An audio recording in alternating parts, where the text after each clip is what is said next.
ম্যাডামকে সুরক্ষিত রাখা আমাদের সকলের দায়িত্ব। ওপর থেকে স্ট্রিক্টলি অর্ডার আছে, তাই সারা রাত সাবধানে থেকো। Okay, sir. ঠিক আছে? খাওয়া শেষ হলে নিজের নিজের পজিশন নিয়ে নিও।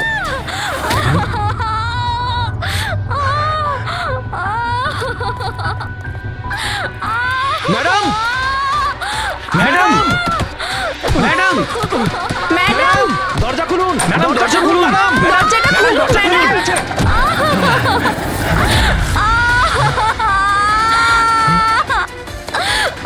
ম্যাডাম, ম্যাডাম,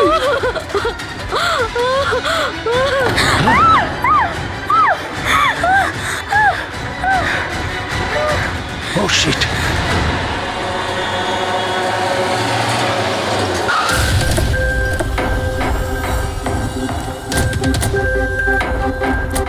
স্যার এক মিনিট, স্যার এক মিনিট। স্যার জানা যাচ্ছে কোনো দুর্ঘটনা ঘটে গেছে? আপনি বলতে পারবেন এই বাড়িতে ঠিক কি হয়েছে? স্যার এই কেসটা তো সিবিআই এর কাছে ছিল, তাহলে কি সিআইডি কে হ্যান্ড ওভার করে দেওয়া হলো? দেখুন, এখানে একটা মার্ডার হয়েছে বলেই আমরা এখানে এসেছি। এর থেকে বেশি কিছুই বলতে পারবো না, পরে কথা বলছি। সরে যান, একটু সরে যান। আসুন স্যার।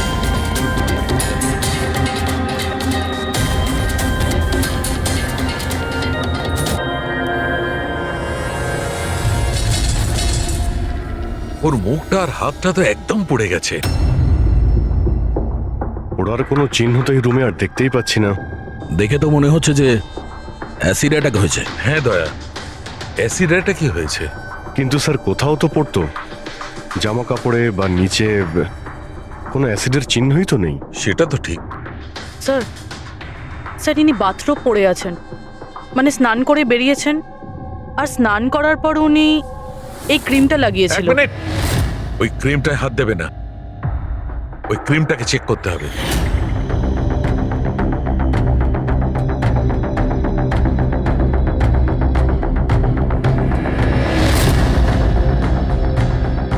আরে এ তো কিছুই হলো না। হবে পঙ্কজ, ওয়েট।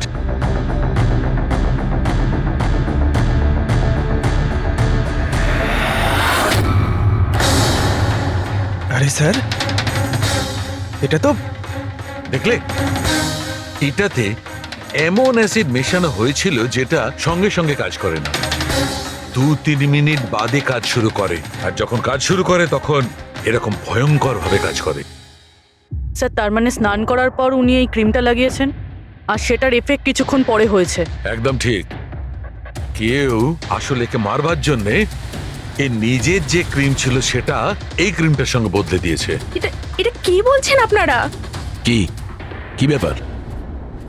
আপনি মনে হচ্ছে একটু বেশি ঘাবড়ে গেছেন। হ্যাঁ, কি জানেন আপনি এদের ব্যাপারে? না স্যার, আমি কিছুই জানি না। ম্যাডাম তো এই ক্রিমটা রোজই ব্যবহার করতো। আর এটা খুনি ভালো মতোই জানতো, আর এটারই সুযোগও নিয়েছে। যেই হোক না কেন, আয়েশাকে খুব কাছ থেকে চিনত।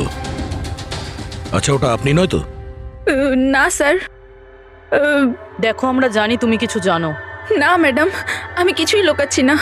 ব্যাস এই ক্রিমটা আমি লুকিয়ে লুকিয়ে কখনো কখনো ব্যবহার করতাম, আর আজও এই ক্রিমটা আমি মেখেছি। এক মিনিট, এই ক্রিমটা তুমি কখন লাগিয়েছো? স্যার, ম্যাডামের ঘরে আসার কিছুক্ষণ আগে, এই ধরুন 8টা নাগাদ। 8টার সময়। চেক করো। স্যার পুড়ে যাওয়ার তো কোনো চিহ্নই নেই। হবে না, পোড়ার দাগ এই জন্য হবে না কারণ উনি যখন ক্রিমটা লাগিয়েছিলেন ওতে অ্যাসিড ছিল না, মানে ওই ক্রিমটা অরিজিনাল ছিল।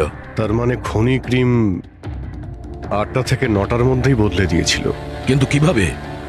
এখানে এত সিকিউরিটি ছিল। মনে হয় আগে থেকেই কেউ রুমে ছিল। এটা কি করে হতে পারে স্যার? কারণ ম্যাডাম এখানে আসার আগে আমি এই রুমটাকে ভালো করে চেক করেছিলাম, এখানে কেউ ছিল না। আর তাছাড়া ম্যাডামের চিৎকার শুনেই আমরা দৌড়ে এখানে এলাম, আর দেখি দরজা ভেতর থেকে লক স্যার। হ্যাঁ স্যার, আর ভেতরে আসার জন্য আমাদের দরজা ভাঙতে হয়েছিল। ঠিক আছে, আপনারা এখন আসুন, প্রয়োজন পড়লে আবার ডেকে নিচ্ছি। Okay sir. রুমের ভিতরে কেউই আসেনি, কিন্তু রুমটা চেক করতে এই কনস্টেবলই এসেছিল। পুরবি একটা কাজ করো, এদের সবার ব্যাকগ্রাউন্ড চেক করো। ততক্ষণে আমরা জানার চেষ্টা করি যে ব্যাপারটা কি। এত মিডিয়া, সিবিআই এর কেস, এতগুলো সিকিউরিটি, কি কারণে? অ্যাকচুয়ালি আয়েশা খুব বড় খেলোয়াড় ছিল, লাইক এজেন্ট। যে ধরনের এজেন্ট দুটো পার্টির মধ্যে ডিল করিয়ে মাঝখান থেকে ভালো কমিশন নিয়ে সরে যায়। শুধু এটা ধরে নিন যে আয়েশাও এই ধরনেরই এজেন্ট ছিল, কিন্তু টপ লেভেলের। ওর সমস্ত ডিলগুলি লাখ আর কোটি টাকার উপরেই হতো, আর সব কটাই ছিল একেবারে বেআইনি। আমাদের কাছে এসব কিছুরই প্রমাণ ছিল, আমরা ওকে অ্যারেস্টও করেছিলাম, কিন্তু ও হঠাৎ করে রাজসাক্ষী হয়ে গেল। ও নিজের মুক্তির বিনিময়ে 3 জন বড় ব্যবসাদারের দুর্নীতির বিরুদ্ধে আমাদের হাতে সব প্রমাণগুলো দিত। আজ কোর্টে শুনানি ছিল, কিন্তু কাল রাতেই ওর মার্ডার হয়ে যায়। 3 জন বড় বিজনেসম্যান, এরা কারা? বিকি, রাহুল, কুমার, এই 3 জনের কাছেই পয়সা আর পাওয়ার যথেষ্ট আছে, যা খুশি করতে পারে। আর যে প্রমাণগুলো আয়েশার কাছে ছিল, আয়েশার কাছে কিছু টেপ ছিল, এই 3 জন বিজনেসম্যানের বেআইনি কাজের কিছু ভিডিও ফুটেজ।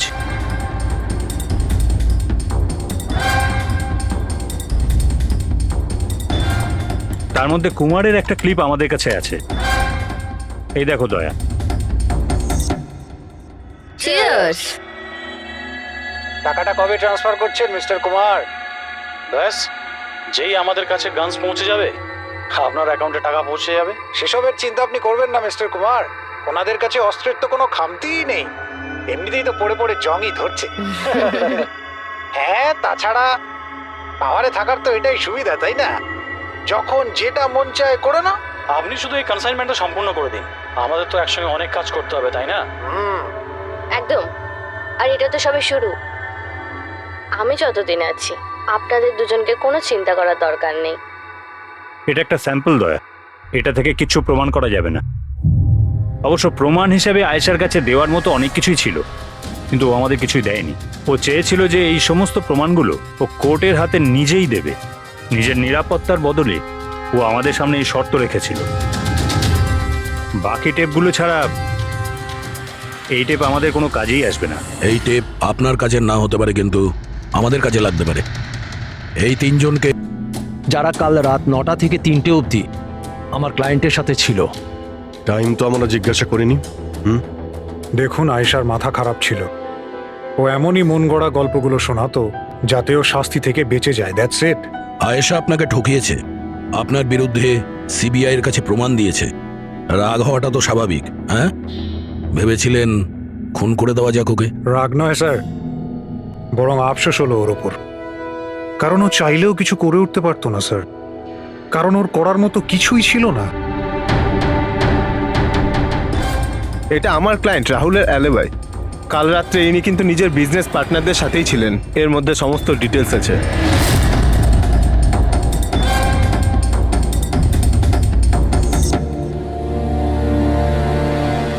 আমার মনে হয় না যে আপনাদের কিছু জানার আছে বলে।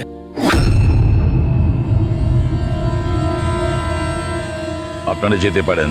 ধন্যবাদ। মার্ডারের সময় আমার ক্লায়েন্ট ফ্যামিলি ফাংশনে বিজি ছিলেন, আর এই হচ্ছে তার প্রমাণ। মিস আয়েশার কাছে আপনার বিরুদ্ধে প্রমাণ ছিল মিস্টার কুমার। আর এমন প্রমাণ যা আপনাকে বরবাদ করে দেওয়ার জন্য যথেষ্ট। আয়েশা খুবই চালাক মেয়ে, ভালো হয়েছে মারা গেছে, নাহলে আমি ওকে মেরে ফেলতাম। মারতেন না মেরে ফেলেছেন? না স্যার, আমি ওকে মারিনি, কিন্তু ওই মানুষটাকে আমি নিশ্চয়ই থ্যাঙ্কস বলবো যে আমার মনের ইচ্ছেটাকে পূরণ করেছে। আপনি যেতে পারেন, তবে খুব তাড়াতাড়ি দেখা হবে। Thank you.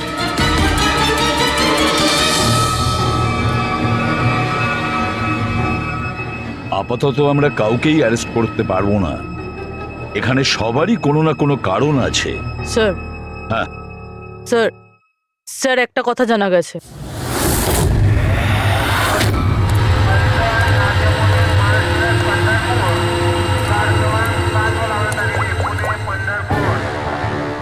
হ্যালো, হ্যাঁ, সব কিছু তৈরি। একটা কথা মনে রেখো, কোনো ভুলভ্রান্তি যেন না হয়। এই তো দাদা, চলে আসুন, বাস ছাড়বে, বাস ছাড়বে।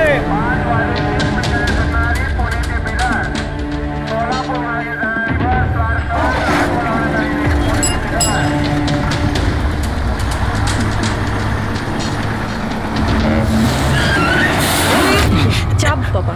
আরে দাদা কি হলো বাস দাঁড়ালো কেন? আরে বাসের সামনে কেউ গাড়ি দাঁড় করিয়ে দিয়েছে দাদা। মাঝ রাস্তায়?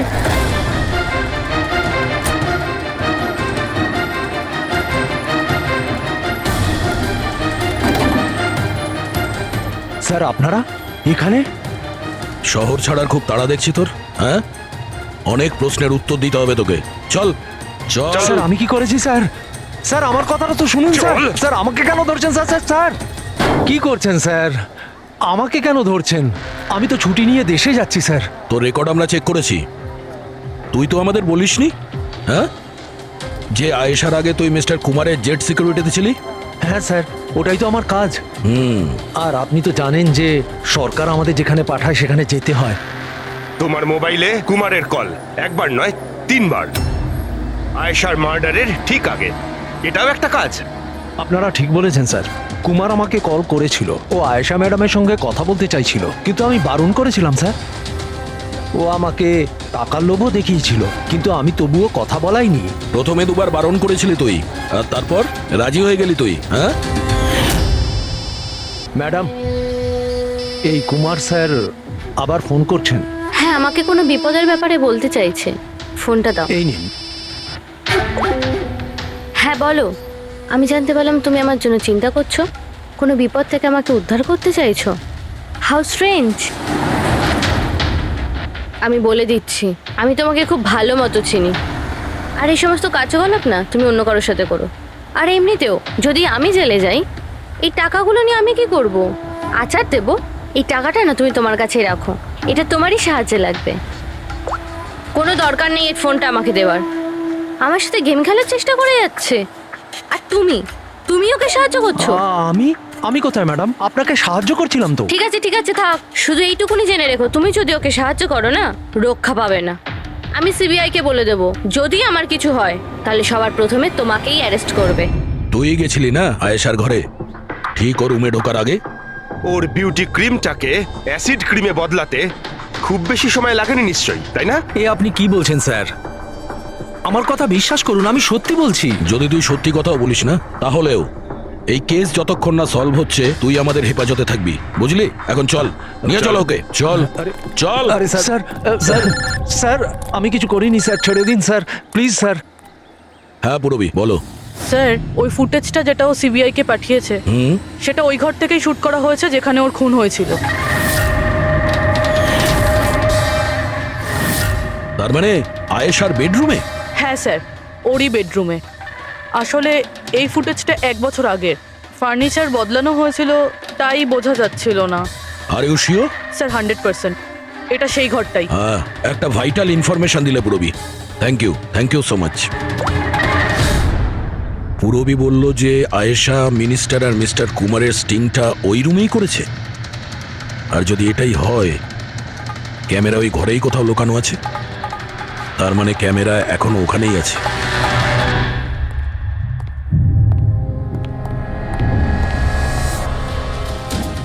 রুম তো এটাই। আর এই হলো জানালা। ফুটেজে জানালা রয়েছে, তার মানে এই ফুটেজটা এই দিক থেকেই তোলা হয়েছে। স্যার ফুটেজ অনুযায়ী তো ক্যামেরা এখানে থাকা উচিত। না ভাই, এতটা হাইটে না, ক্যামেরা আই লেভেলে ছিল, আর সেই হিসেব অনুযায়ী এইখানেই কোথাও হওয়া উচিত। আচ্ছা, ওই আয়নার ভিতরে নেই তো? আরে ওই যে আয়নাগুলো থাকে না, যার একদিকে দেখা যায় আর একদিকে দেখা যায় না। ভাই তাহলে তো জানতেই পারা যাবে। কি করে স্যার? তুমি ওই ফিঙ্গার নেল টেস্টের কথা শোনোনি? যে কোনো অচেনা জায়গাতে বা ট্রায়াল রুমে ড্রেস চেঞ্জ করার আগে এই টেস্ট করে নেওয়া উচিত, ফিঙ্গার নেল টেস্ট। তোমার যে নখ রয়েছে সেটা তুমি কাঁচের মধ্যে লাগাও, আর তোমার রিফ্লেকশনে যে নখ আছে আর তোমার যে নখ রয়েছে তার মধ্যে যদি গ্যাপ থাকে তাহলে সেটা আসল, আর যদি গ্যাপ না থাকে তাহলে সেটা নকল ওয়ান ওয়ে। যেমন এই মিররটা, এটা ওয়ান ওয়ে মিরর। যদি মিররটা ওয়ান ওয়ে হয় তাহলে তো এর পেছনে জায়গা থাকার কথা।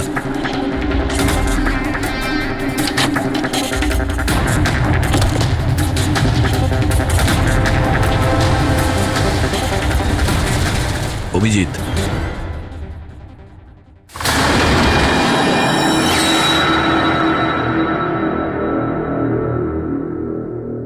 এখানে তো পুরো ফিল্মের সেট আপ লাগানো রয়েছে। এসডি কার্ড তো নেই স্যার। হ্যাঁ,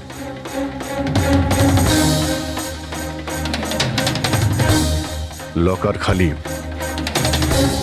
স্যার মনে হয় টেপটা এখানেই রাখতাম।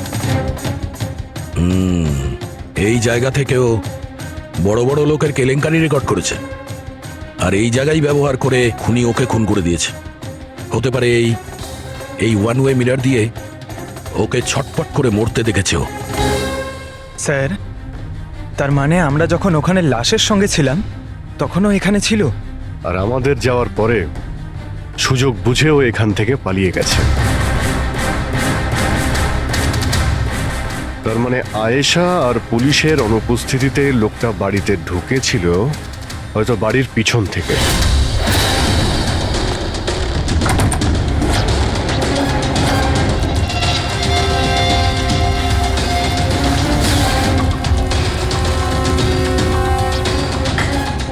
ও আয়েশার বিউটি ক্রিমটাকে সরিয়ে বিষাক্ত ক্রিমটা রেখে দেয়, আর তারপর ভিতরে ঢুকে বসে থাকে।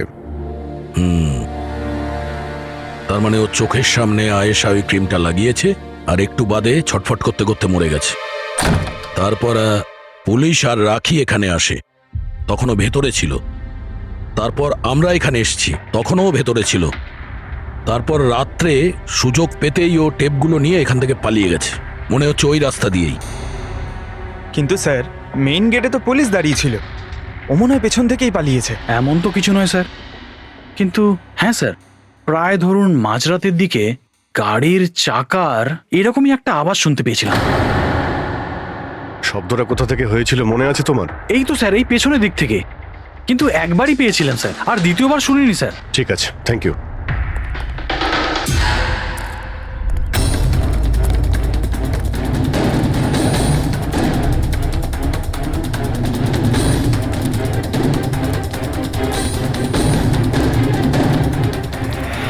স্যার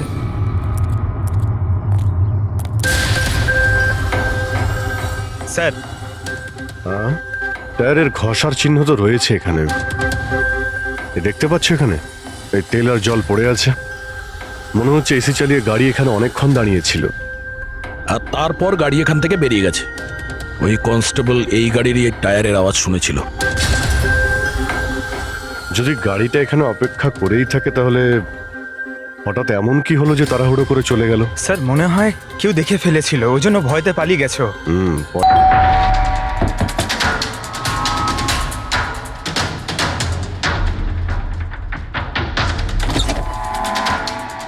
নমস্কার। নমস্কার। নমস্কার, আমরা সিআইডি অফিসার্স। সিআইডি? ম্যাম, কালকে রাত্রে আপনি এখানে কিছু কিছু অদ্ভুত দেখেছিলেন বা শুনেছিলেন, এমন কিছু যা আগে কখনো ঘটেনি? হ্যাঁ, দেখে তো ছিলাম। অনেক রাত পর্যন্ত আমি ঘুমোতে পারিনি। আর রাতে আমি দেখলাম বাড়ির সামনে একটা বড় গাড়ি পার্ক করা আছে, কিন্তু ওটা আমাদের সোসাইটির কারণ নয়। অনেক রাত পর্যন্ত গাড়িটা কিন্তু ওখানেই ছিল। কোন গাড়ি ছিল আপনার মনে আছে কিছু? দেখুন, গাড়ির ব্যাপারে তো আমি বিশেষ কিছু তো জানি না, কিন্তু ওটা HX9 ছিল, কারণ আমার ছেলের কাছেও ওই একই গাড়ি আছে। I C.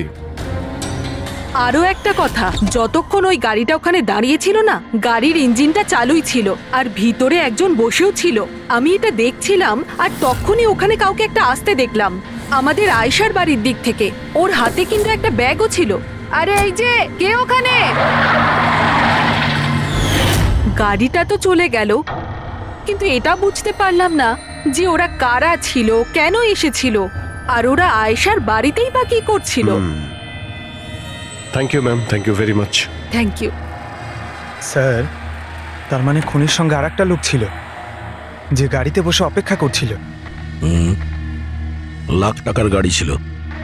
কি মনে হচ্ছে কে হতে পারে? সন্দেহের তালিকা এখন ওই তিনজনই রয়েছে। আরটিও থেকে খোঁজ নিয়ে দেখি এই গাড়িটা এই তিনজনের মধ্যে কার কাছে রয়েছে। স্যার, এই ধরনের দামি গাড়ি তিনজনের কাছে আছে। কি? হ্যাঁ স্যার, খুবই শৌখিন লোক, এক একজনের কাছে অনেক গাড়ি আছে। তাহলে এই তিনজনের মধ্যে ওই গাড়িটা কার আছে কি করে জানতে পারবো? তাও সিচুয়েশন অনুযায়ী খুনি এই তিনজনের মধ্যে কেউ মনে হচ্ছে। না স্যার, আমরা তিনজন এই খুনের ব্যাপারে কিচ্ছু জানি না। আপনারা এখানে কেন? স্যার, আয়েশা জীবনকালে তো আমাদের বাঁচা দুষ্কর করেই দিয়েছিল, এখন মরার পরেও আমাদের বাঁচা দুষ্কর করে দিচ্ছে। তার মানে? স্যার, আয়সার খুনি ও আমাদের প্রত্যেককে ফোন করে 25 কোটি টাকা করে চেয়েছে, তাও আবার 24 ঘন্টার মধ্যে। আর হুমকি দিয়েছে আমরা যদি না দিই তাহলে ও আমাদের টেপ লিক করে দেবে। এর মানে হচ্ছে আমাদের মার্ডারের সঙ্গে কোনো সম্পর্ক নেই। ওই গলাটাকে চিনতে পেরেছেন? না স্যার, আমি চিনতে পারিনি। আপনারা শুনে নিন, আমি কলটা রেকর্ড করেছি। আয়েশাকে আমি খুন করেছি, আর ওই টেপসগুলো আমার কাছেই আছে। ওই টেপসগুলোর মধ্যে যা প্রমাণ আছে তোমাদেরকে সারা জীবন জেলে রাখার জন্য যথেষ্ট। 24 ঘন্টার মধ্যে কেম্যান ল্যান্ড ব্যাংকের অ্যাকাউন্ট নাম্বার 23122-তে 25 কোটি টাকা জমা করে দিন, না হলে এই প্রমাণটা পুরো দুনিয়া দেখবে। তোমাদের কাছে 24 ঘন্টা আছে, ভেবে নাও কি করবে। ওকে ট্রেস করো, দেখো কোথা থেকে ফোন এসেছে, কে ফোন করেছিল, দেখো কোনো ডিটেলস পাওয়া যায় কিনা। ওই যে ও অ্যাকাউন্ট নাম্বার দিয়েছে, ওটা দিয়ে হয়তো জানা যেতে পারে। না, ইন্টারন্যাশনাল ব্যাংক স্যার, কোনো ডিটেল দেবে না ওরা। হ্যাঁ, কথাটা ঠিকই। স্যার, হ্যাঁ, ইন্টারন্যাশনাল কল, প্রেস করতে পারছি না। তার মানে কিছুই হবে না? ওই বদমাশকে 25 কোটি টাকা দিতেই হবে? না। কেন দেবেন 25 কোটি টাকা ওই বদমাশ লোকটাকে? হ্যাঁ, আর কেন দেবেন যেখানে আপনারা কিছু করেননি? না কোনো ঘুষ দিয়েছেন আপনারা, না কোনো বেআইনি কাজ করেছেন। তাহলে আপনাদের বিরুদ্ধে ওই টেপে তো কিছুই থাকবে না। হ্যাঁ, যদি আপনারা কিছু করে থাকেন তাহলে। আরে এটা কি বলছেন স্যার? আমরা কিচ্ছু করিনি, আমরা ইনোসেন্ট, আমরা নির্দোষ। আপনি তো অযথাই আমাদের ওপর। আশ্চর্য তো। এনিওয়ে, থ্যাংক ইউ, আমরা নিজেরা সামলে নেব। চলো।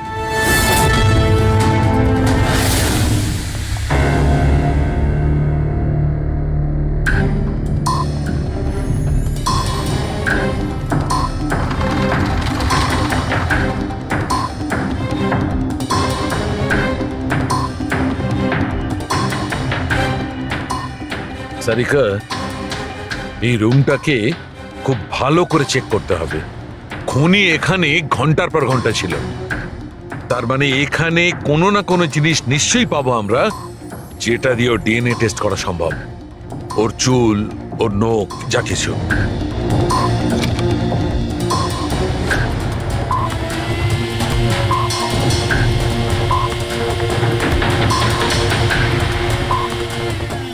এক মিনিট সারিকা, হ্যাঁ, একটা ফোর্সেপ দাও।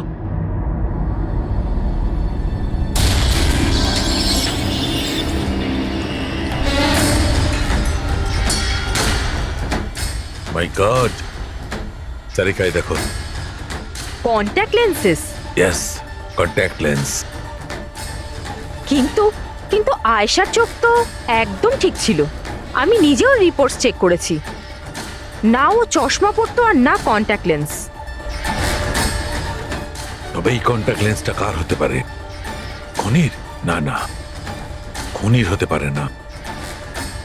একটা চোখের কন্ট্যাক্ট লেন্স খুলে যাবে আর কেউ জানতে পারবে না, এটা ইম্পসিবল। দেখান তো একটু।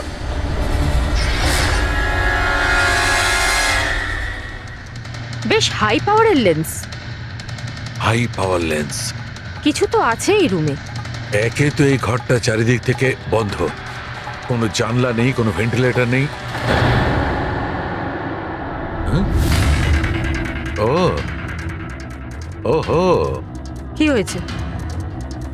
সারিকা, তুমি জানো তো ওই কালার স্টেন কেমিক্যাল বানানো হয় যা দিয়ে ঘাম টেস্ট করা যায়? হ্যাঁ জানি। গুড, এক কাজ করো, তুমি কালার স্টেন কেমিক্যাল বানাও। খনি এখানে এই ঘরের মধ্যে ঘন্টার পর ঘন্টা ছিল, আর আমাদের অল্প সময়ের মধ্যে এত ঘাম হয়ে গেল। খনির তো খুব ঘাম হয়েছিল।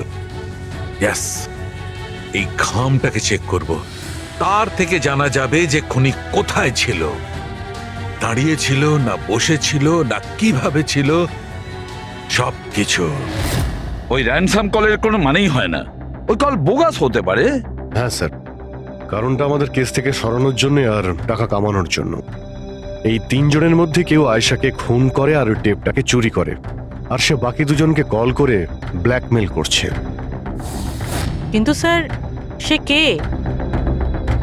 স্যার, আমার তো মনে হয় কুমার হতে পারে। ও ভীষণ রকচটা, যে কারো খুন করতে পারে। আর ওই বাকি 2 জন, ওরাও কম যায় না স্যার। এই 3 জনের যেমন পয়সাও আছে তেমন ক্ষমতাও আছে এদের। খুনি এই 3 জনের মধ্যেই কেউ হবে স্যার। আর খুনির একজন সঙ্গীও আছে, যে ওই বাইরে গাড়িতে বসে খুনির জন্য অপেক্ষা করছিল। হ্যাঁ, হবে তো এই 3 জনের মধ্যেই কেউ। আর এমন একজন যে আয়েশাকে খুব কাছ থেকে চিনতো। এক্স্যাক্টলি, সেই জন্য ও জানতো যে আয়নার পেছনেও আরো একটা রুম আছে, আর আয়েশা কোন ক্রিম ব্যবহার করতো সেটাও ও জানতো। স্যার, এর মানে ওই গোপন জায়গার ব্যাপারে খুনি ছাড়া আর কেউ কিছু জানতো না। এক্স্যাক্টলি। তাহলে স্যার? তাহলে আবার কি করবে দয়া? ধরে ফেলো ওদের। ওদের প্ল্যানিং এই ওদেরকে ফাঁসাতে হবে।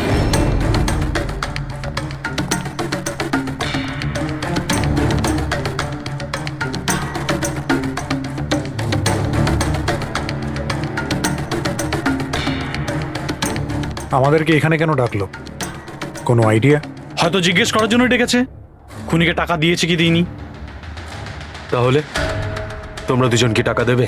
তোমাদের কি মনে হয় টাকা দেওয়া ছাড়া আর কোনো উপায় আছে? তা তুমি কি করতে চলেছো ভিকি? দেবে টাকা? দেখো, টেপের ব্যাপারে তো কিছু বলতে পারছি না, আর তাছাড়া আমি কোনো বেআইনি কাজ করিনি। এই জন্য টাকা দেওয়ার তো কোনো প্রশ্নই আসে না। সরি, আমি টাকা দিচ্ছি না। ও কাম অন ম্যান, এত ঢং করার কি আছে? কিছু করে থাকলে বলো না, শুধু আমরা 3 জনই আছি এখানে। দেখো রাহুল, যদি কথা... 1 সেকেন্ড নাও। সিআইডি মেসেজ করেছে। আরে কোথায় আছে ওরা?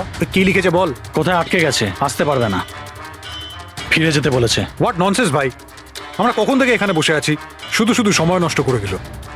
এবার কি করবে? যাওয়া যাক, আর কি। চলো, কাম অন।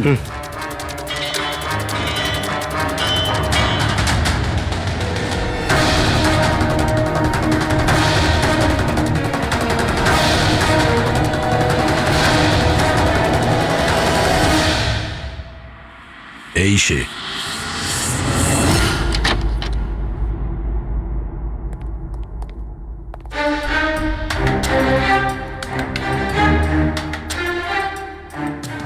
স্যার, ভিকি, তার মানে ও জানতো যে আয়নাটার পিছনে ক্যামেরা আছে। হ্যাঁ, বাকি 2 জনের হয় এরা কিছু জানে না, না হলে আমাদের সামনে অ্যাক্টিং করছে। স্যার, আমার তো এই বিকিকেই সন্দেহ হচ্ছে। এবার কি করব? নজর রাখা যাক এর উপর, কোনো না কোনো ভুল নিশ্চয়ই করবে। হ্যাঁ সারিকা, কালাস্টেন কেমিক্যাল রেডি।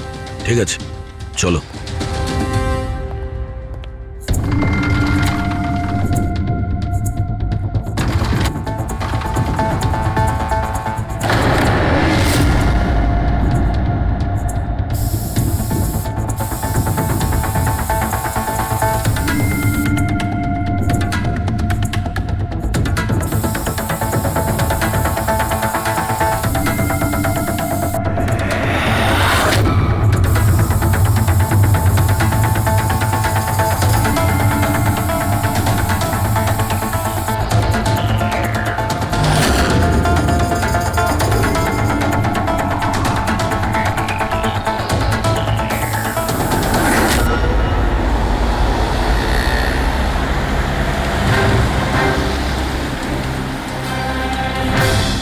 আরে স্যারও যাচ্ছেটা কোথায়? আরে কোথায় আর যাবে পঙ্কজ? বন্ধুদের সাথেই দেখা করতে যাচ্ছে, আবার কি?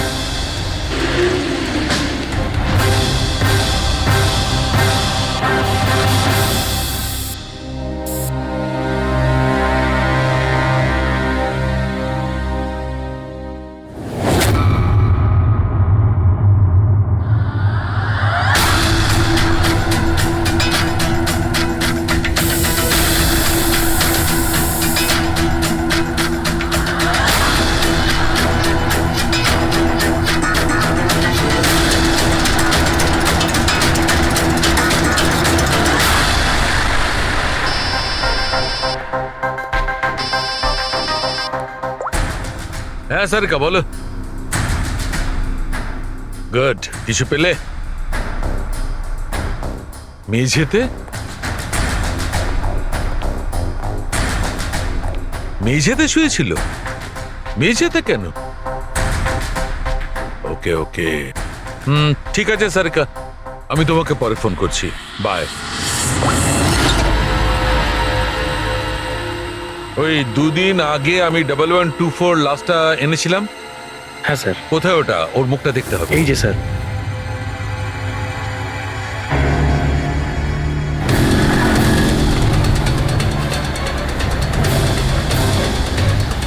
এই জানতে পারেনি তো যে আমরা ওকে ফলো করছি?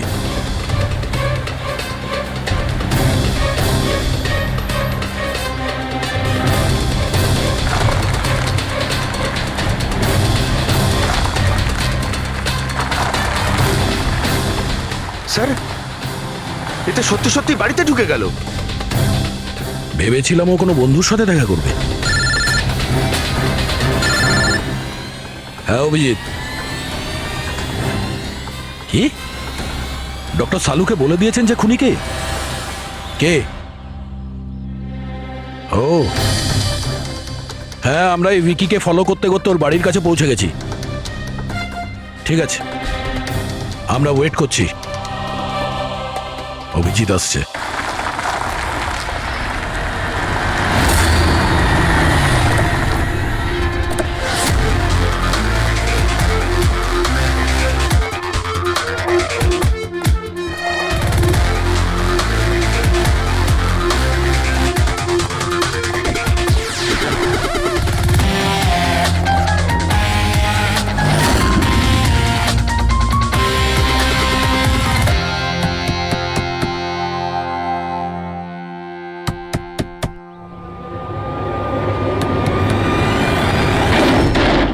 এক মিনিট, এটা কি করছেন আপনারা? আরে এটা কোনো ভদ্রতা হলো কারো বাড়ির ভিতরে ঢোকা? একদম বাজে কথা বলবে না।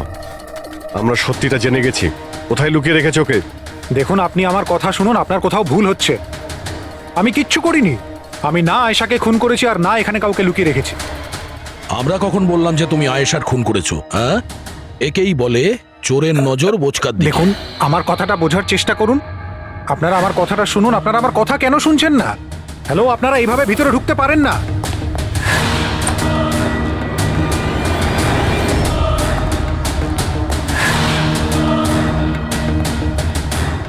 এখানে তো কেউ নেই। আমি বলছি আপনাদেরকে এখানে কেউ নেই, প্লিজ। আরে বন্ধ করুন এগুলো। এইভাবে ভিতরে আপনারা ঢুকতে পারেন না। Hello, excuse me, hello. আরে ওপরে কিচ্ছু নেই স্যার। আরে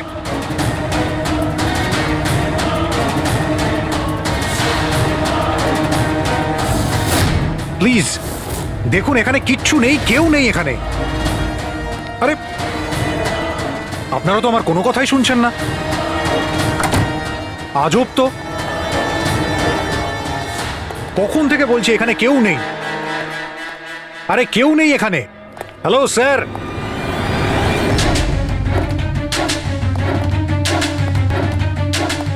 দেখুন, আমার কথাটা শুনুন প্লিজ। শুনুন, দেখুন দেখুন, আমি আপনাকে বলছি আমি আয়েশাকে খুন করিনি। প্লিজ আমার কথাটা বোঝার চেষ্টা করুন। আমি সত্যি বলছি। আমরা জানি যে তুমি আয়েশাকে খুন করোনি। তাহলে আপনারা এখানে কি খুঁজছেন? 1 মিনিট, সব জানতে পারবে।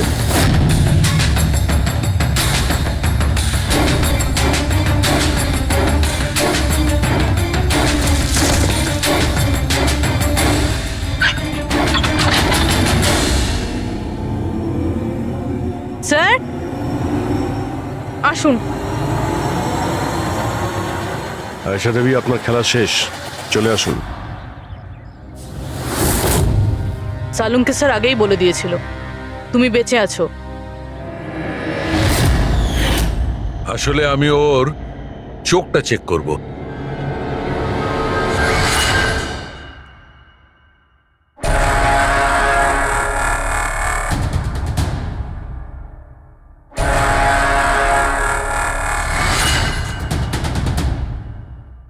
আমি যেটা ভেবেছিলাম সেটাই ঠিক।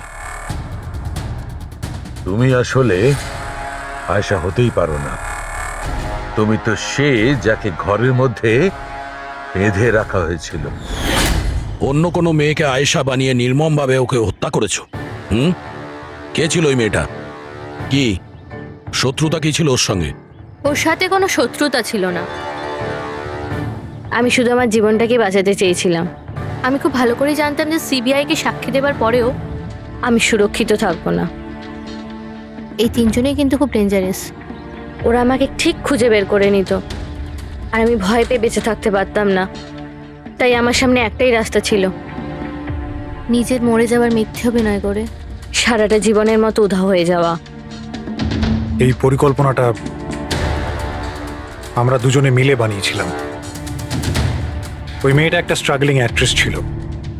ওকে আমরা ইন্টারনেটের কোনো অনলাইন কাস্টিং এজেন্সি থেকে খুঁজে বার করেছি। রিয়া নাম ছিল ওর। ওকে এই জন্যই সিলেক্ট করেছিলাম কারণ ওর হাইট ওয়েট সব কিছুই আয়েশার মতো ছিল। আমরা ওকে মিথ্যে মিটিংয়ের অজুহাতে বাড়িতে ডাকি, আর ওকে অজ্ঞান করে দিই, আর ওকে বেঁধে ওই গুপ্ত রুমে রেখে দিই।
তোমার প্ল্যান তো কার্যকরী হয়েছিল, তাহলে ফোন করে টাকা চাওয়ার নাটক কেন করলে? আমরা ভাবলাম যে আপনাদের এই তিনজনের থেকে মনোযোগ সরে যাবে, আর আমরা টাকাও পেয়ে যাব নতুন জীবন শুরু করার জন্য। প্রয়োজনের থেকে বেশি চালাকি আর লোভ তোমাদের নিজেদের জালেই ফাঁসিয়ে দিয়েছে। চিন্তা করো না, তোমাদের জীবন নতুন করে শুরু হবে, কিন্তু সেটা জেলে।